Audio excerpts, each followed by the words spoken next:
Doctor ने उस आदमी की नाक दबाई और बिना कुछ कहे उसके मुंह में ओपनर ठूंस दिया। दशान इतना डर गया कि उसने मदद के लिए चिल्लाने की कोशिश की, लेकिन कोई आवाज नहीं निकली। हालांकि जब डॉक्टर ने यह देखा तो वह और अधिक उत्साहित हो गए और फिर उनके मुंह में एक बड़ी पानी की पाइप डाल दी गई।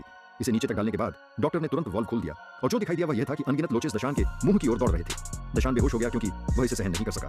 डॉक्टर ने यह केवल एक नई दवा विकसित करने के लिए किया था, इसलिए उसने प्रयोग के लिए बड़ी संख्या में निर्दोष लोगों को पकड़ लिया। जब दशान फिर से उठा तो उसने पाया कि उसके चारों ओर लोचेस थे और वह अभी भी एक बड़े पानी के टैंक में बंद था। वह तुरंत घबरा गया और बाहर निकलने के लिए इधर उधर देखने लगा। उसके सामने का कांच का दरवाजा ही उसकी एकमात्र उम्मीद थी। उसने बहुत जोर से खटखटाया, लेकिन किसी ने उसकी ओर ध्यान नहीं दिया। उसके पास नीचे की ओर तैरने के अलावा कोई विकल्प नहीं था। हालांकि उसे आश्चर्य हुआ कि ऑक्सीजन ट्यूब को एक लोच ने खा लिया था। सौभाग्य से जिन लोगों की वह रक्षा कर रहा था वे सुरक्षित और स्वस्थ थे।